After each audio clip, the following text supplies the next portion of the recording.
সবার প্রতি আমার গভীর শ্রদ্ধা ও ভালোবাসা। সকলকে আমার ইউটিউব চ্যানেলে স্বাগত জানাচ্ছি। যে যেখানে আছেন আশা করি ভালো আছেন, সুস্থ আছেন, নিরাপদে আছেন। ঊনবিংশ শতাব্দীর মধ্যভাগে পুরো ভারতবর্ষে এবং বিশেষ করে বাংলায় ব্রিটিশ সরকারের সরাসরি পৃষ্ঠপোষকতায় খ্রিস্টান মিশনারিজের প্রচার প্রচারণা এবং ধর্মান্তরিতকরণের কাজ তখন একেবারে তুঙ্গে। এদেশের মানুষকে ধর্মান্তরিতকরণের মাধ্যমে ইংরেজ তাদের উপনিবেশ চিরস্থায়ী করার জন্য একেবারে মরিয়া। বাংলার মুসলমান সমাজ তখন তাদের ধর্মবিশ্বাসের উপর খ্রিস্টান পাদ্রীদের অপপ্রচারের কষাঘাতে জর্জরিত এবং অনেকটা দিশেহারা। তেমন একটি সন্ধিক্ষণে 1861 খ্রিস্টাব্দে জন্মগ্রহণ করা অকুতোভয় এক সমাজ সংস্কারের নাম মুন্সি মেহেরুল্লাহ। প্রকৃত অর্থে যার কোনো প্রাতিষ্ঠানিক শিক্ষা ছিল না, অর্থ ছিল না, কিন্তু যা তার ছিল তা হলো স্বধর্ম এবং স্বজাতি প্রেম আর সর্বোপরি গভীর দেশপ্রেম। সে বলে বলিয়ান হয়ে বাংলার মুসলমানদের বিশ্বাস রক্ষার্থে তিনি পাদ্রীদের সামনে ঢাল হয়ে দাঁড়ান। নিঃসন্দেহে বলা যায় মুন্সি মেহেরুল্লাহ সে সন্ধিক্ষণে জন্মগ্রহণ না করলে আমাদের সমাজের ধর্মীয় গঠন যা আজ আমরা দেখছি সেটা এরকম থাকতো না। মুন্সি মেহেরুল্লাহর সে অবিস্মরণীয় অবদান নিয়ে আমি আজকে আলোচনা করব। মুন্সি মেহেরুল্লাহ ধর্ম রক্ষক থেকে ধর্মপ্রচারক, প্রোটেক্টর টু প্রিচার। এই আলোচনায় সকলকে স্বাগত জানাচ্ছি। বস্তুত মুন্সি মেহেরুল্লাহর আবির্ভাব যুগের দাবি পূরণে, তাই বলা যায় তিনি প্রকৃতই যুগের সৃষ্টি। এই ক্ষণজন্ম পুরুষ তার মাত্র ৪৫ বছর জীবনকালে উচ্চশিক্ষিত পাদ্রী যারা সরকারি মদদে ধর্মান্তরিতকরণের মাধ্যমে তাদের উপনিবেশ চিরস্থায়ী করার অপতৎপরতা চালাচ্ছিল, তাদেরকে তিনি রুখে দিয়ে এদেশের মুসলমানদের চিরশৃঙ্খলনের হাত থেকে রক্ষা করেছিলেন। এছাড়া তিনি হিন্দু এবং মুসলমান সমাজে গেড়ে বসা বিভিন্ন কুসংস্কারের বিরুদ্ধে যুদ্ধ ঘোষণা করেন। একই সময়ে তিনি মুসলমান বিদ্বেষী কতিপয় হিন্দু লেখকদেরকেও তার লেখনীর মাধ্যমে সমুচিত জবাব দেন। এক শ্রেণীর মানুষ মুন্সি মেহেরুল্লাহকে সাম্প্রদায়িকতার দোষে দুষ্ট করে থাকেন। এ বিষয়ে অনেকের মধ্যে প্রত্যক্ষদর্শী লেখক শেখ হাবিবুর রহমান সাহিত্যরত্নের লেখা কর্মবীর মুন্সি মেহেরুল্লাহ গ্রন্থ থেকে কিছুটা আমি উদ্ধৃত করছি। তিনি লিখেছেন, মুন্সি সাহেব মরহুম ইসলামের একনিষ্ঠ সাধক হইলেও কখনোই বিধর্মী বিদ্বেষী ছিলেন না।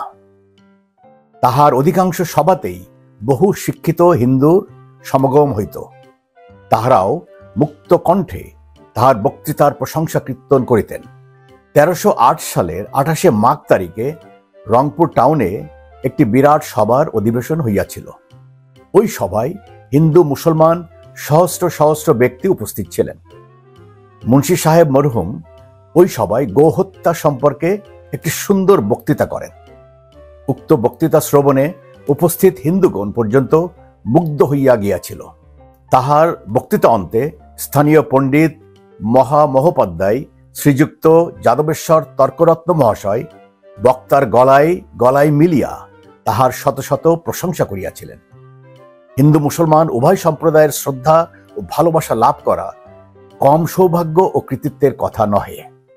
মুন্সি মেহেরুল্লাহর একটা বিশেষ দিকের প্রতি সবার খেয়াল রাখা দরকার, তা হলো তিনি কখনোই স্বপ্রণোদিত ভয়ে অন্য কোনো জাতিগোষ্ঠীর বিশ্বাস বা সংস্কৃতিকে আঘাত করেননি।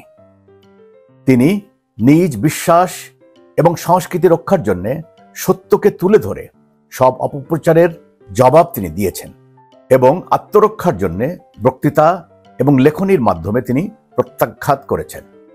তৎকালীন ব্রিটিশ সাম্রাজ্যবাদীরা তাদের কুমতলব চরিতার্থ করার জন্য ধর্মকে হাতিয়ার হিসেবে বেছে নেওয়ার প্রেক্ষিতে মুন্সি মেহেরুল্লাহ তার নিজ ধর্মের শ্রেষ্ঠত্ব প্রমাণ করে তাদের বিরুদ্ধে ধর্মের হাতিয়ার ব্যবহার করেন। একই সাথে তাদের ধর্মের অসারতাকে চোখে অঙ্গুলি দিয়ে তিনি দেখিয়ে দিয়েছেন। এক্ষেত্রে বিদ্রোহী কবি কাজী নজরুল ইসলামের কবিতার দুটি লাইন আমি এখানে উল্লেখ করতে চাই। এই শিকল পরা ছল মোদের, এই শিকল পরা ছল, এই শিকল পরেই শিকল তোদের করবরে বিকল। ভেবে দেখা দরকার যে মুন্সি মেহেরুল্লাহ নিজে পাদ্রীদের সুন্দর উপস্থাপনায় তিনি বলি হয়ে তাদের ধর্মীয় হাতিয়ারে ধরাশায়ী হওয়ার পর তিনি নিজেকে নতুনভাবে আবিষ্কার করেন। মুন্সি মেহেরুল্লাহ ধর্মকে ধারণ করতেন মুক্তির পথ বা ফেরার পথ হিসাবে, নিজেকে জাহির করে কোনো কর্তৃত্ব স্থাপনের জন্য নয়। মুক্তির পথ অনুসন্ধানী এই খোদাপ্রেমী মানুষটি পথ হারিয়ে নিজেকে আবিষ্কার করার প্রক্রিয়ায় ইসলাম সহ অন্যান্য ধর্ম সম্পর্কে গভীরভাবে লেখাপড়া করেন। মুন্সি মেহেরুল্লাহ প্রথমে বিজাতীয় সংস্কৃতির হাত থেকে নিজেকে রক্ষা করেন, তারপর দেশ এবং জাতিকে তার বিজ্ঞতা, বাগ্মিতা এবং লেখনী দিয়ে তাদের রক্ষার লড়াইয়ে অবতীর্ণ হন। এ ব্যাপারে তিনি যে কৌশলগুলো অবলম্বন করেন সেগুলো হচ্ছে: 1 নম্বর ওয়াজ মাহফিল, 2 নম্বর লেখালেখি, বিভিন্ন পত্রিকায় এবং পুস্তক, 3 নম্বর পত্রপত্রিকা প্রকাশ, 4 নম্বর ইসলাম প্রচার ও প্রতিষ্ঠার জন্য বিভিন্ন সংগঠন প্রতিষ্ঠা করা, 5 নম্বর শিক্ষা প্রতিষ্ঠান প্রতিষ্ঠা, এবং সর্বশেষ যেটি 6 নম্বর জনগণকে আত্মসচেতন করে তাদের আর্থ সামাজিক উন্নয়ন। মেহেরুল্লাহ জন্ম লেখক বা সাহিত্যিক হিসেবে নয়। সত্যি বলতে তিনি সাহিত্য রচনা করার জন্য কলম তুলে নেননি।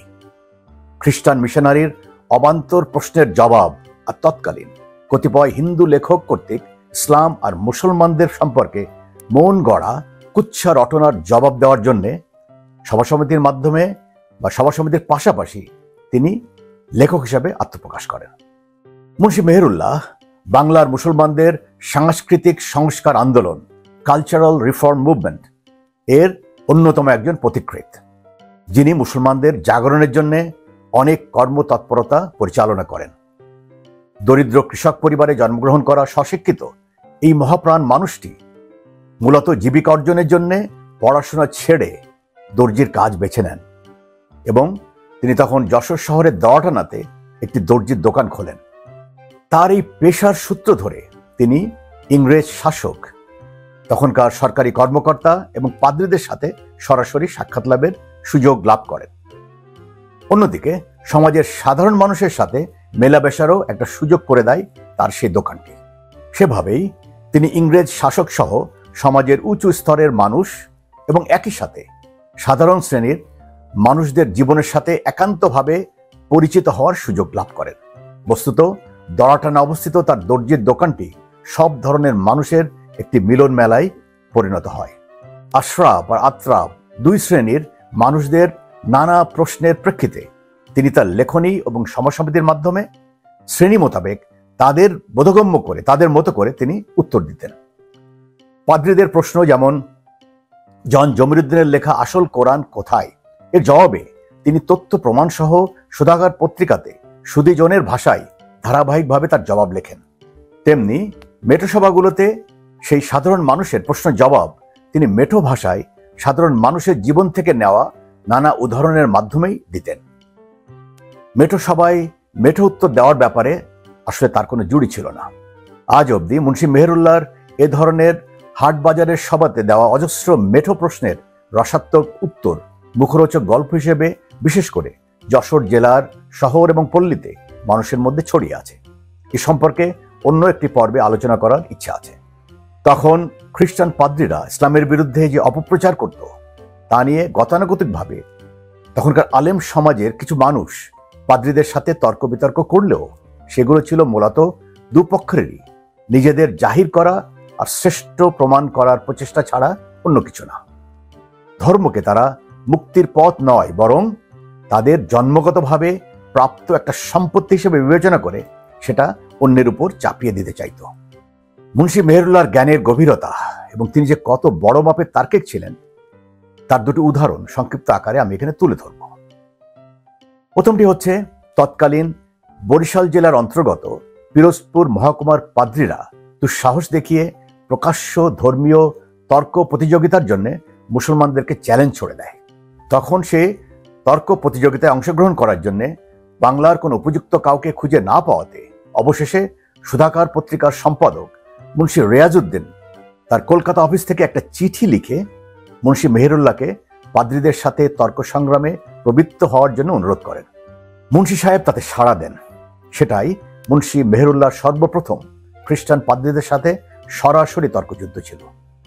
একদিকে প্রাথমিক শ্রেণীর পাঠ্য ঈশ্বরচন্দ্র বিদ্যাসাগরের বোধোদয় অবধি পড়া স্বশিক্ষিত দরিদ্র কৃষক পরিবারে জন্ম নেওয়া 30 বছরের এক যুবক মুন্সি মেহেরুল্লাহ, আর অন্যদিকে নানা ভাষায় সুপণ্ডিত, উচ্চশিক্ষিত, প্রচার কাজে অভিজ্ঞ, সরকারি মদতপুষ্ট পাদ্রী দল। এই অসম তর্কযুদ্ধে মোকাবেলা করার জন্যে সুদূর যশোর থেকে অসম সাহসী যুবক মুন্সি মেহেরুল্লাহ একা একই পিরোজপুরে হাজির হন। বুকে কত বল থাকলে এমন চ্যালেঞ্জ মোকাবেলা করা যায়, সেটা প্রকৃতই ভেবে দেখার মতো একটা বিষয়। 1298 বঙ্গাব্দের 21, 22 ও 23 আশ্বিন এই 3 দিন ধরে সে তর্ক সংগ্রাম চলে।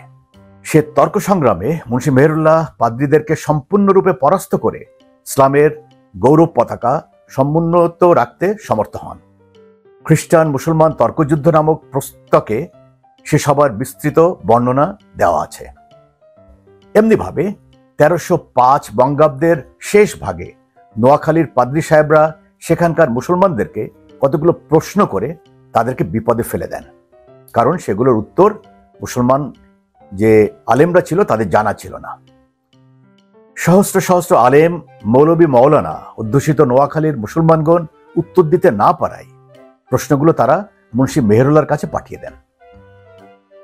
তখন মুন্সি সাহেব শেখ জমিরুদ্দিনকে সাথে নিয়ে সে প্রশ্নগুলোর উত্তর লিখে সেখানে ফেরত পাঠান। সে উত্তর পেয়ে পাদ্রীরা আর কোনো উচ্চবাচ্য করেননি। বলা যায় মূলত 16 শতকে মুঘল শাসকদের আমল থেকেই ইউরোপীয় ধর্মযাজকেরা খ্রিস্ট ধর্ম প্রচারের উদ্দেশ্যে ভারতবর্ষে আসা শুরু করে। তাদের মধ্যে ওলন্দাজরা ছিল প্রথম গ্রুপ। ভারতবর্ষে মুসলমানদের শাসন আমলে পাদ্রীরা তেমন জোরদারভাবে ধর্মপ্রচারের কাজে তারা নিজেদেরকে নিয়োজিত করতে পারেননি। কিন্তু 1757 সালে পলাশী যুদ্ধের পর মুসলমান শাসনের অবসান হলে অনেক সংখ্যক ইউরোপীয় মিশনারি সদস্য বাংলায় আগমন করে এবং তারা স্বাধীনভাবে তাদের কার্যক্রম পরিচালনা করতে শুরু করে এবং তাদের ধর্মান্তরকরণের কাজ খুব জোরে সোরে চালাতে থাকে। তারা Baptist missionary society, London missionary society এবং চার্চ মিশনারি সোসাইটি গঠন করে তারা তাদের কার্যক্রম চালাতে থাকে। মিশনারির কার্যক্রম নিয়ে সাধারণ মানুষের মধ্যে প্রতিক্রিয়া আশঙ্কা করে তখন এদেশের শাসক ইস্ট ইন্ডিয়া কোম্পানি মিশনারির কার্যক্রমের উপর তারা নিষেধাজ্ঞা জারি করে। ভারতবর্ষে ব্রিটিশ উপনিবেশ স্থায়ী করার লক্ষ্যে ধর্মান্তরকরণের পথ অবলম্বন করার জন্য তখন জোশুয়া মার্শম্যান, আ খ্রিস্টান মিশনারি কর্তৃক উপস্থাপিত যুক্তি ব্রিটিশ সরকার গ্রহণ করে। ফলশ্রুতিতে 1813 সালে ব্রিটিশ সরকার তারা ইস্ট ইন্ডিয়া কোম্পানির উপর চাপ সৃষ্টি করে এবং ধর্মান্তরকরণের উপর থেকে তারা তাদের নিষেধাজ্ঞা উঠিয়ে নিতে তাদেরকে বাধ্য করে। এরপর থেকে খ্রিস্টান মিশনারি বাংলা সহ ভারতবর্ষের সব অঞ্চলে তাদের ধর্মান্তরকরণের কাজ আরো জোরে সোরে শুরু করে। তখন থেকে খ্রিস্টান মিশনারি সরকারি পৃষ্ঠপোষকতাও পেতে শুরু করে। সাধারণ মানুষজনদের ধর্মের প্রতি আকর্ষণ করার জন্য মিশনারি কর্তৃক বিভিন্ন জায়গায় স্কুল প্রতিষ্ঠা করা হয়। মিশনারি কর্তৃক ছোট ছোট ছেলে মেয়েদের জন্য প্রাথমিক বিদ্যালয়, বড়দের জন্য তাদের স্কুলের ব্যবস্থা এবং কর্মজীবী মানুষের জন্য নৈশ বিদ্যালয় স্থাপন করে তাদের কার্যক্রম চালাতে থাকে। প্রথমে তারা মূলত ইংরেজি শিক্ষার মাধ্যমে এ দেশীয়দের খ্রিস্ট ধর্ম এবং পাশ্চাত্যের আচার আচরণ শিক্ষা দেওয়ার ব্যবস্থা গ্রহণ করে। তারপর ধীরে ধীরে স্কুলগুলোতে তারা আঞ্চলিক ভাষা বাংলা ও উর্দু চালু করে, যাতে করে ছেলেমেয়েরা সহজে খ্রিস্ট ধর্ম সম্পর্কে জ্ঞান অর্জন করতে পারে। প্রাথমিকভাবে এ সমস্ত মিশনারি স্কুলে মূলত হিন্দু ছাত্রছাত্রীরা লেখাপড়া শুরু করে। মুসলমানদের সংখ্যা তখন খুবই সীমিত ছিল। খ্রিস্টান মিশনারির পাদ্রীরা ছিল উচ্চশিক্ষিত। তারা আরবি, উর্দু এবং ফার্সি ভাষায় কোরআন শরীফের অপব্যাখ্যা করে সে অনুযায়ী বই পুস্তক ছাপিয়ে সেগুলো বিনামূল্যে সরবরাহ করে মুসলমানদের মনে ধর্মীয় বিষয়ে বিভ্রান্তি ছড়াতে শুরু করে। প্রাথমিকভাবে যদিও মিশনারির কার্যক্রম কলকাতা এবং আশেপাশের অঞ্চলে শুরু হয়, কিন্তু ধীরে ধীরে তা পুরো বাংলায়, বিশেষ করে যশোর, খুলনা, ঝিনাইদহ, বরিশাল, ফরিদপুর এবং মাদারীপুর এলাকাতে ছড়িয়ে পড়ে। তাদের এই ধর্মান্তরকরণের প্রাথমিক লক্ষ্য ছিল গ্রামের অশিক্ষিত জনগোষ্ঠী যাদের একটি বড় অংশ ছিল মুসলমান। পাদ্রীরা গ্রাম থেকে গ্রামে ঘুরে বিভিন্ন সভা সমিতির মাধ্যমে ইসলামের অপব্যাখ্যা সহ রাসূল সাল্লাল্লাহু আলাইহি সাল্লামকে বিকৃত মানসিকতা সম্পন্ন একজন মৃগী রোগী এবং নারী লিপ্সু হিসাবে বর্ণনা করতে থাকে। 19 শতকের শেষের দিকে বাংলায় মন্বন্তর দেখা দেয় এবং মিশনারি ধর্মযাজকেরা তাদের ধর্মান্তকরণের কাজে সে সুযোগ পুরোপুরি কাজে লাগায়। খ্রিস্টান পাদ্রীদের ধর্মীয় অপপ্রচার রোধ করবে মুন্সি মেহেরুল্লাহ 3টি বিশেষ পদ্ধতি অবলম্বন করেন। তার প্রথমটি হলো খ্রিস্টান পাদ্রীদের সাথে সরাসরি মুখোমুখি তর্ক বিতর্ক বা বাহাসে অংশগ্রহণ করা। দ্বিতীয়টি ছিল খ্রিস্টান মিশনারিদের দেওয়া ভুল তথ্য ও ব্যাখ্যা যুক্তি দিয়ে মোকাবেলার জন্য তিনি পত্রপত্রিকায় লেখা প্রকাশ এবং যুবকদের জন্য ছোট ছোট পুস্তিকা ছাপানোর সিদ্ধান্ত নেন। আর তৃতীয়টি ছিল একই সময়ে তিনি বিভিন্ন সংগঠনের মাধ্যমে পাদ্রীদের মোকাবেলা করারও সিদ্ধান্ত নেন। মুন্সি মেহেরুল্লাহ সর্বপ্রথম হাট বাজার সভাতে সাধারণ মানুষের জন্য বক্তৃতা দেওয়ার প্রচলন করেন। সেখানে তিনি সাধারণ মানুষদের ভাষায় তাদের উপযোগী করে বিভিন্ন বিষয়ে বক্তৃতা দিতেন। তিনি ইসলাম সম্পর্কে খ্রিস্টান পাদ্রীদের দেওয়া ভুল ব্যাখ্যা খণ্ডন করে সাধারণ মুসলমানদের মনে ইসলামের মাহাত্ম্য তুলে ধরতেন। এভাবে তার নাম আর যশ চারিদিকে ছড়িয়ে পড়লে অনেক মানুষ দূর দূরান্ত থেকে তার সাথে যোগাযোগ করতে শুরু করে। খ্রিস্টান মিশনারি অনেক আগে থেকেই সারা বাংলায় তাদের নেটওয়ার্ক গড়ে তুলেছিল, তাই মুন্সি মেহেরুল্লাহ সারা বাংলায় ভ্রমণ করার পরিকল্পনা গ্রহণ করেন। সে কাজের জন্য তিনি 1899 সালে মুন্সি মোহাম্মদ হাসান এবং মুন্সি গোলাম রাব্বানীকে নিয়ে একটি টিম গঠন করেন। এভাবেই তিনি সারা দেশে সভা করে খ্রিস্টান পাদ্রীদের বিভিন্ন ভ্রান্ত প্রচারণার তথ্যভিত্তিক জবাব দিতে শুরু করেন। তিনি মাঝে মাঝে পাদ্রীদের সবাই হাজির হয়েও ইসলাম সম্পর্কে অপপ্রচারের জবাব দিতেন। এছাড়াও পাদ্রীদের দমানোর কৌশল হিসাবে তিনি খ্রিস্টানদের ধর্মগ্রন্থ বাইবেলের অনেক তথ্য সম্পর্কে প্রশ্ন তুলতে শুরু করেন। পাদ্রীদের বিভিন্ন সভায় মুন্সি মেহেরুল্লাহ নিজ উদ্যোগে সেখানে হাজির হয়ে তাদের আলোচনার ভুল বের করে প্রতিবাদ করলে অনেক সময় পাদ্রীদের সাথে তিনি বচসায় জড়িত হয়ে পড়তেন। এরপর পাদ্রীরা মুন্সি মেহেরুল্লাহকে আনুষ্ঠানিক বিতর্ক বা বাহাসে আমন্ত্রণ জানাতে শুরু করে।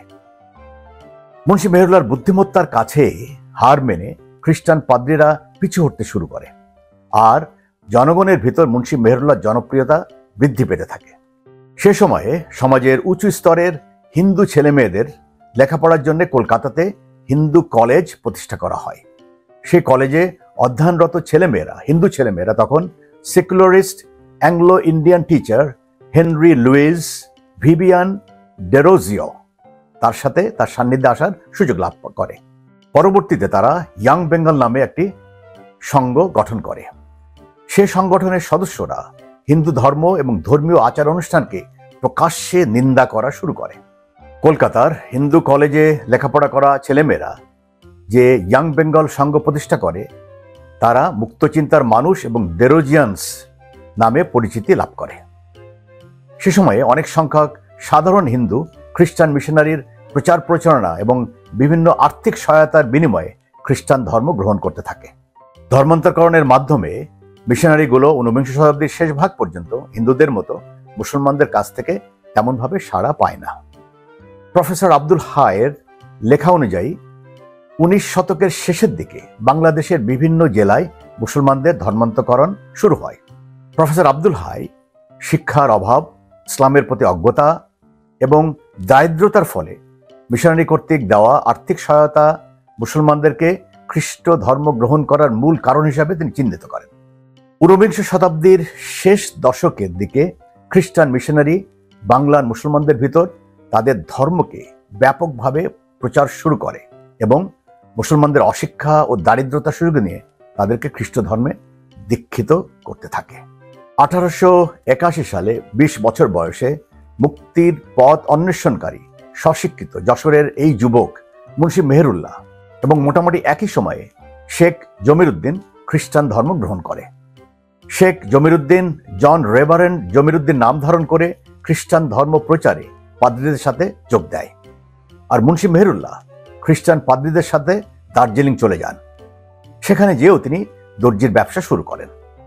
জ্ঞান পিপাসু এই মানুষটি সে সময়ে খ্রিস্টান ধর্ম সহ ইসলাম ও হিন্দু ধর্মের অনেক বই পুস্তক পড়ার সুযোগ লাভ করেন।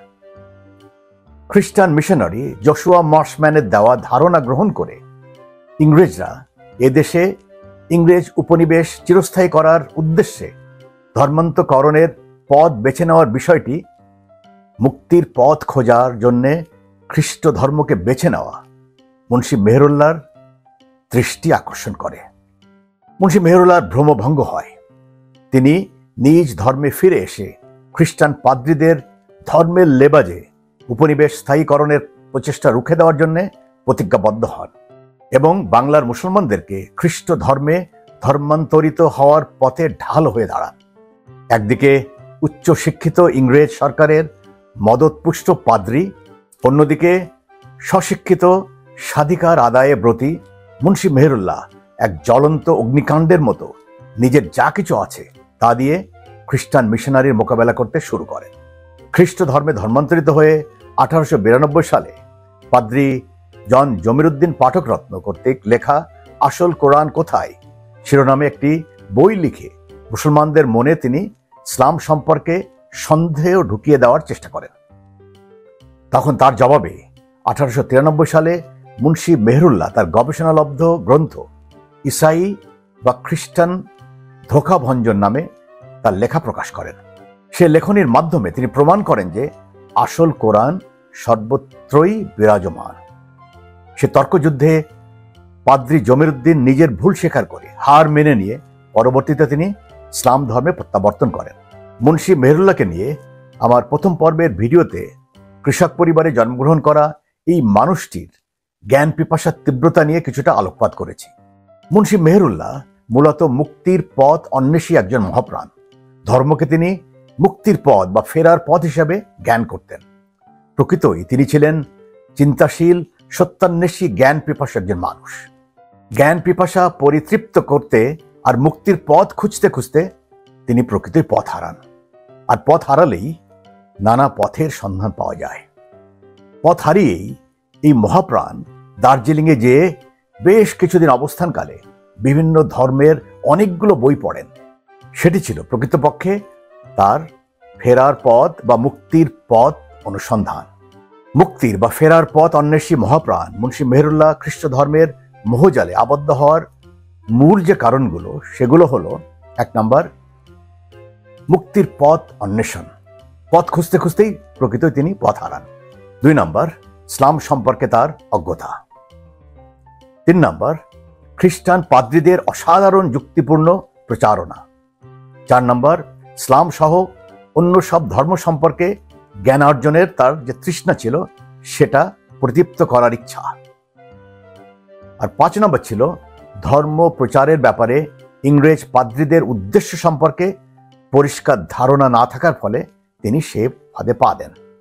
বিভিন্ন লেখকদের লেখা এবং এই মনীষীর কাছের তৃতীয় প্রজন্মের কিছু মানুষের সাথে আলাপ আলোচনার মাধ্যমে আমার ধারণা জন্মেছে যে ইংরেজ পাদ্রীদের আনুকূল্যে দার্জিলিংয়ে অবস্থানকালে মুন্সি মেহেরুল্লাহর মধ্যে 3টি ভাবনার উদ্ভব হয়। সে ভাবনার প্রথমটি হলো, তিনি অনুধাবন করেন যে খ্রিস্টান পাদ্রীরা মুক্তির রাস্তা দেখানোর জন্য নয়, তারা এদেশে তাদের উপনিবেশ চিরস্থায়ী করার জন্যে তারা ধর্মকে হাতিয়ার হিসাবে ব্যবহার করছে। মুন্সি মেহেরুল্লাহর এই চেতনার সমর্থনে জশুয়া মার্শম্যান, আ খ্রিস্টান মিশনারি, 1813 খ্রিস্টাব্দে প্রকাশিত একটি পুস্তিকার বিশেষ ভূমিকা আছে। ব্রিটিশ উপনিবেশ চিরস্থায়ীকরণের উপায় হিসাবে তিনি যা লেখেন তা থেকে উদ্ধৃত করা আমি সমীচীন মনে করছি।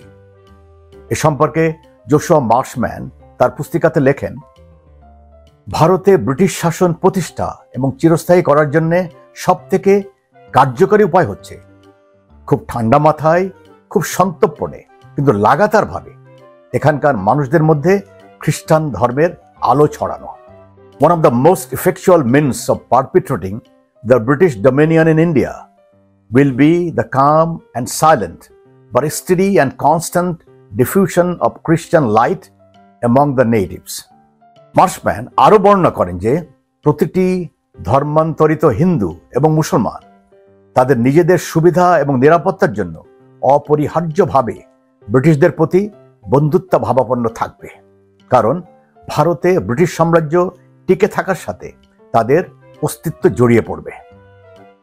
Every converted Hindu or Muslim is necessarily the cordial friend of the British on the ground of his own interest and security, for on the continuance of their empire in India, his very existence. Munshi মেহেরুল্লাহর মনে জন্মানো দ্বিতীয় ভাবনাটি হল মুক্তির রাস্তা হিসেবে খ্রিস্টান ধর্ম এবং এই ধর্মের অসারতা, সেটা তিনি হৃদয়ঙ্গম করেন এবং ইসলাম সম্পর্কে তার মনে উকি দেওয়া সন্দেহ দূর হওয়া। এটি প্রকৃতই পথ হারিয়ে শতপথের মধ্যে সঠিক পথের সন্ধান লাভ।